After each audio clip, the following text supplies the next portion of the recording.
Welcome to the Baby Playbook podcast. It's so good to be with you for yet another episode. I'm really excited about today's episode because I know we tend to tackle all of the really popular topics on the Baby Playbook, like baby sleep and baby solids and all those different things and milk. But there are some topics and areas of parenting that kind of surprise you.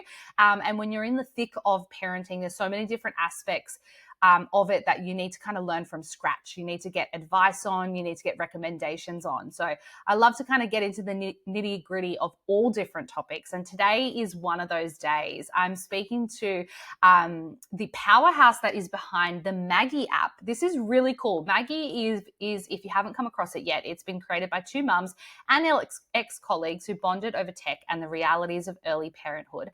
Maggie helps parents and carers find free, I love this, free family-friendly things to do nearby, from local events and parks to casual classes.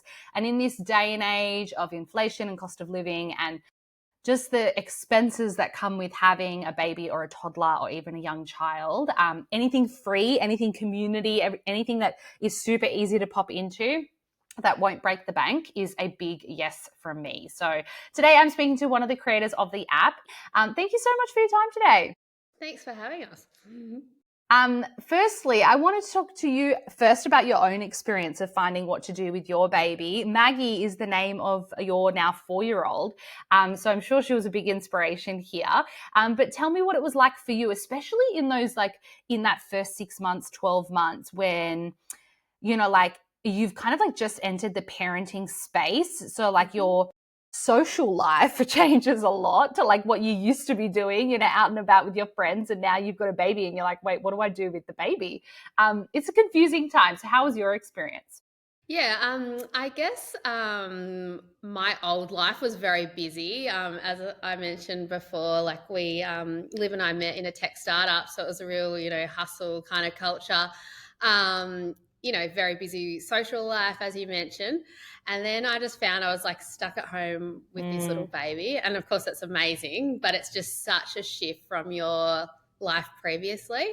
I quickly noticed that the days that I got out and into the community were just my better days. I felt like I had accomplished something, or I had, talked to someone other than my barista. I guess that was it. It's as simple as that. It was just looking for things to do. But I guess Liv and I shared that frustration of being able to find things in the moment and local. That's kind of where the idea of the app came from. I love it. And the other part of that time as well, and as you mentioned before, is it's so good for your mental health, especially to get out and about and to kind of even just a change of scenery is so beneficial during those days. You might have had the worst sleep ever or lack of sleep ever, and you start off the day in a really negative kind of groggy mood, and just getting out of the house and having something to look forward to and something to kind of pass the time is really beneficial. But I will say I've definitely been part of that phase where it's actually really quite hard to as well, and it feels impossible. I don't know if you ever had those days where you were I just couldn't, I just don't even know where to start with packing. I don't even know where to start with looking at what to do. But it's really hard to, in hindsight, tell yourself it's totally worth it. Every time you go out, I know it could be a disaster, but it's so worth it if you just get yourself out the door. But really hard in the moment as well. Mm-hmm. Yeah, and as a mum, you'll hear piles of washing, and there's so much you could be doing around the house. But yeah, even just a quick lap around the block, I found the fresh air and getting Maggie out at the time in the pram. It was just it's the tiniest thing, but it makes the biggest difference to your day. It really does. I wanted to ask you, Eimear, we tend to kind of, I think, overthink how much our babies really need in order to be stimulated, especially when they're really quite tiny. As you said just before, even just going for a walk with them is such a nice, refreshing way to do something different. And it's kind of an activity for them. But in your experience, especially, being on this app and creating this app and seeing what's out there and what's available to a lot of families. What would you say are some great kind of or popular activities for babies up to that 6-month-old mark when they are still quite tiny? You know, you're probably still kind of like holding them. They're still exploring themselves and their hands and things like that. What are some activities that have kind of come up frequently that you've noticed for that age group? Yeah, so definitely leaning into the council resources. Liv and I actually collated all the data in the app ourselves. So we put in over 5,000 activities. So it's a lot of data entry, a lot of late nights.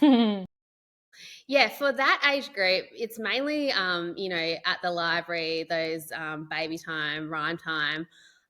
We have collated the app so that you can pick by age. So there is a 0 to 2 Amazing. category. But yeah, we found some amazing resources when we were looking. Yeah, I think in Queensland there's like story time or splash and story time, and it's at a local pool. So you go there, you bring your baby, obviously, they do a story, and then everyone gets free entry for a swim. In WA, there's I think free nurse sessions. So, in certain libraries there'll be a nurse at a certain time. So there is so much going on. There was just, I guess nowhere where it was all in one easy to find resource. But yeah, definitely for babies that young. I think your best places are obviously the libraries. There's a lot going on, but even when Maggie was a baby, I used to just pack lunch and bring a rug and go to a local park. So we have curated a list of parks as well. I know when I was doing that, I would just start talking to other mums, and I really think, just getting out in your community, you will start to see the same mums around, and I've formed some beautiful friendships with those mums. Yeah, that's really good. And I love that you guys have that parks feature because, like, there's nothing better also than a playground recommendation. Like, Yeah. do you know when you speak to a mum and you're like, it's got like it's enclosed and like Yeah. it's got great swings and like there's just something about finding a really good playground that gets you really excited, as sad as that sounds. Yeah. And the other thing is as well is I found as well is a lot of the times I found a really good activity. It was because a friend happened to mention it, or like I happened to like speak to someone and they mentioned it. So to have somewhere where you can actually just search and go, okay, well, this is where I am, what's going on, that's really, really handy, rather than, being the last to know because you just didn't know what was going on. And like, how are you meant to all the Yeah. time? Yeah, I think when I did Mother's Group, they told us about the one library session in that area. But, you find yourself going, say, to a doctor's appointment, and you might be like, okay, I'm going, 5 suburbs over. What's in Yeah. that council? So just having it at your fingertips in your pocket so you can kind of curate your day. That's kind of the whole goal. Yeah. Yeah. Now, the other thing I wanted to talk to you about recommendations on what we can do when we get together with people as well. You mentioned your mother's group before as well. Of course, that's like a really great resource that we have here in Australia. I think it's in all states. But how about when we get together with friends who have babies? Obviously, I think number one would be, as you mentioned, like heading out to a park, getting a picnic set up, like having a bit of a chat, grabbing a coffee is always a really simple way to get together. And, the babies can get some fresh air and have a bit of a play as much as you can play as a newborn. But yeah, any tips and tricks on getting together with friends and doing some activities? Yeah, so we actually community was really important to us. So if you go into the app and you'd find an activity, you can actually text it to your friends. So I mean, I would just text out some activities that look good on different days, see what happens. I mean, everyone's in a few mum chats, so I think you'll always find someone who's keen to get out the door. But yeah, that was super important to us, just to knowing ourselves how much we relied on those new friendships and those old friendships that we could create that sense of community. And there will be more. Like, this is very much the app is in its infancy, and we will continue to add features. But yeah, I would just you don't get if you don't ask. So just ask people to join you. I think, there's no point being shy. Everyone's in it together, and feels like a sense of achievement when you've done something for the day when you've got a small baby. So yeah. Certainly. And like it can be a really lonely time as well. You and your baby, as you mentioned, like it's really long days. Being able to, and you kind of also feel like I felt like I literally hadn't seen my friends in years, but Yeah. it was just like a couple of weeks or whatever. Yeah. If you can, combine it with something and be able to like, have a bit of a chat as best as you guys can, and head out there for the day, that's also really super beneficial. Yeah. The part that I really, really love about this app as well, Emma, is that it's kind of helping with that mental load for parents. Like I feel it all the time as well, and I work full time, which also kind of like it impacts things for me, is where like I'm always thinking, or like, oh, I should organize an activity with the kids, or what should I do on my day off with the kids, or like it's just a lot. It's a lot of planning, a lot of organizing, a lot of admin. There's so much going on. So this is a really great way to help with that. Just take something off your plate and just make it a little bit easier to get some plans in place. Yeah. Yeah. I mean, there are great websites, there's great blogs. You'll be scrolling Instagram at night and save an activity, but then you just forget where you've left it. So yeah, that's why we just wanted to, I guess, curate it in a map. The map feature was really important to us. We know people use Uber, they use Airbnb, they're used to like, seeing where they are, what's around them. So yeah, that's kind of why, like how we went about designing it and building it. So yeah. That. And the other thing I've realized as well is it would probably be also really great for like holidays, because as you mentioned, it's based on location, right? And sometimes when you're on a holiday with a kid, you kind of tend to be like, oh, there might not be a kid-friendly activity around, or what's friendly enough for the kids. So that's a really cool way to find something that's going on around you as well. I mean, I'm originally from Perth, but live in Melbourne. So yeah, when I used to take Maggie back, I was like, Mum, what's on at the library? She's like, I don't know. Yeah, she's not the demographic anymore that they're going for. And the big part of this app is that it is free activities, which is huge, especially in this day and age of cost of living. The other day I inquired into like a music lesson for my 4-year-old, and I was stunned to find out that it was $50 a lesson. And in my mind, I'm like, wait, I thought we were on like the $20 mark at this point. So, extracurricular things can add up, activities, especially as kids get older, I think, obviously. But so good to know that there's actually a lot of community-based, free activities going on. Yeah, I mean, we live in a very lucky country. There's lots of resources available.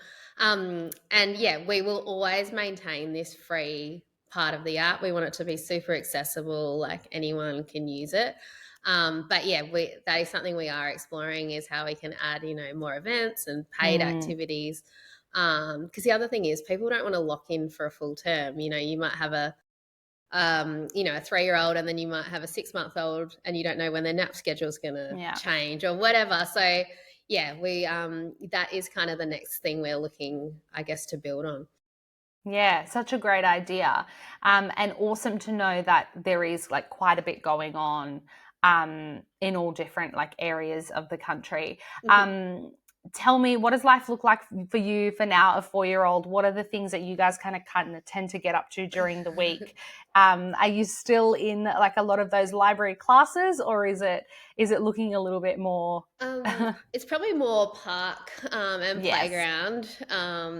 Just I guess Maggie's at kinder now, so yeah, just trying to keep her entertained and run some energy out on the weekends is always good. But like I always used to, go to those rhyme times and use those services, because as you said, you can't really leave the house without spending like $100 if you don't find something free to do. So exactly. I love it. Well, thank you so much for joining me. Thank you so much for getting a little bit of insight into the app, and also what kind of like life does look like with a baby around, even though sometimes it feels like you're going a little bit crazy just by yourself. There's a lot to do. So making sure that we're kind of forcing ourselves out the door, which can be very hard, I know.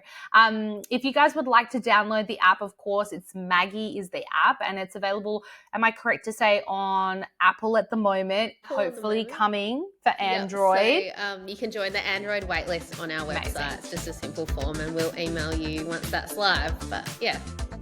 Amazing. So much for having us. Thank you so much. All right.